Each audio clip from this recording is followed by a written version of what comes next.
NATO Secretary General Jens Stoltenberg has indicated that Ukrainian President Volodymyr Zelensky has been invited to the Alliance's summit taking place in the Lithuanian capital of Vilnius in July.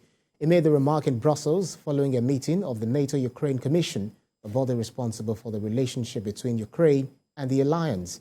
This comes as Ukrainian President Volodymyr Zelensky is in neighbouring Poland for an official visit to a close ally that has galvanized support for Kyiv. There is more in this report. Ukraine President Volodymyr Zelensky has crossed the border into Poland to begin an official visit to his country's neighbor and one of its closest partners. This is according to the president's office and Polish media. Head of Ukraine's Presidential Office of International Policy, Marcin, revealed that Zelensky is expected at the presidential palace, after which the Ukrainian and Polish presidents are expected to deliver a joint address. During his visit, the Ukrainian president will sign bilateral agreements and hold talks with both Polish President Andrzej Duda and the Prime Minister. He will also meet with representatives of Polish business within the framework of the Ukrainian-Polish Business Forum, leaders of the upper and lower houses of Poland's parliament, and the mayors of cities bordering Ukraine.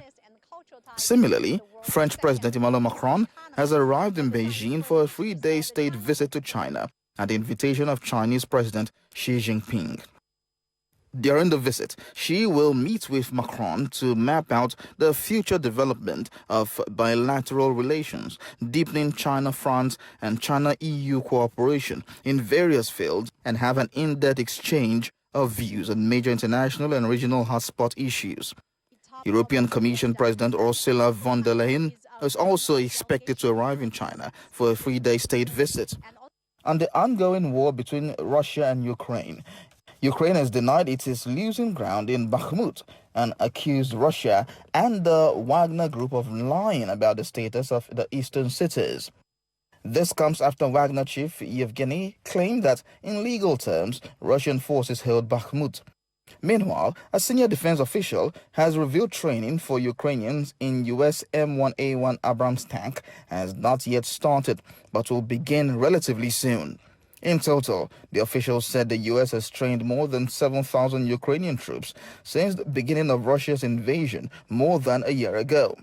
The U.S. plans to send 31 M1A1 tanks to Ukraine, which is the size of a Ukrainian tank battalion.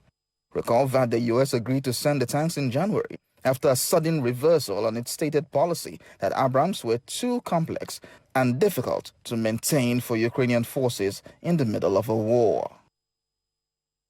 Turkey has welcomed Finland as a new NATO member as Ankara continues to block Helsinki's Scandinavian neighbor Stockholm from joining the transatlantic military alliance. Turkish Foreign Minister Mevlut Cavusoglu made this note in Brussels while speaking alongside U.S. Secretary of State Antony Blinken as the minister handed ratification document to the American diplomat. The Turkish parliament voted unanimously in favor of Finland's membership last Thursday, clearing the last hurdle in the accession process. Both Finland and Sweden requested to join the military alliance in May last year following Russia's invasion of Ukraine.